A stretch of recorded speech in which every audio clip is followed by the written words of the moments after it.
Karine Giébel, bonsoir. Bonsoir. Merci infiniment d'être venue à Brest. Vous allez aujourd'hui nous parler de votre tout dernier roman, Satan était un ange, paru chez Fleuve Édition. Pouvez-vous nous en toucher quelques mots ?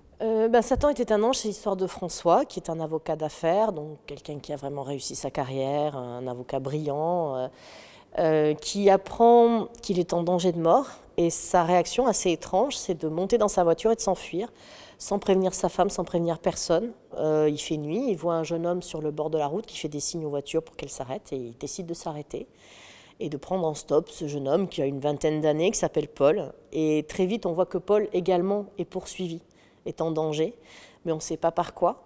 Et donc voilà, ils se retrouvent tous les deux dans la même voiture, tous les deux poursuivis par quelque chose, par un danger, c'est-à-dire que la mort plane au-dessus d'eux. Et donc leurs destins vont ils vont se lier, parce qu'ils vont être obligés de compter l'un sur l'autre, d'apprendre à se connaître et de découvrir les secrets de l'un et de l'autre. Et Paul a énormément de secrets à cacher. Vos personnages principaux sont très souvent des femmes. Je pense par exemple à Chloé dans Juste une ombre ou à Marianne dans Meurtre pour rédemption. Satan était un ange raconte le périple de deux hommes. Aviez-vous envie d'explorer de nouveaux horizons ?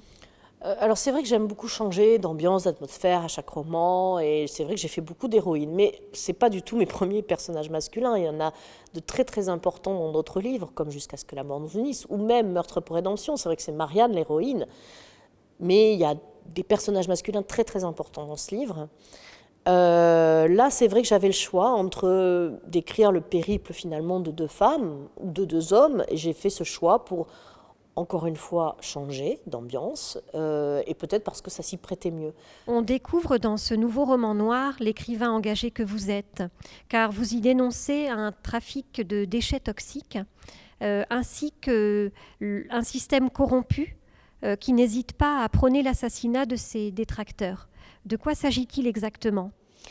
Alors c'est vrai que dans ce roman, j'aborde un thème qui est celui du trafic international de déchets toxiques. C'est pas la première fois que je parle de certaines choses dans mes romans, hein. Chien de sang est aussi un roman engagé, Meurtre pour rédemption également, puisqu'il parle de la prison, à ma modeste mesure. Mais il faut, encore une fois, que ça s'intègre très bien dans l'intrigue, etc. Hein. On n'est pas là on n'est pas des profs, on n'est pas là pour donner un cours magistral. Mais en tout cas, voilà, c'est important quand on a envie de parler d'un sujet, si l'intrigue s'y prête, moi je n'hésite pas en tout cas.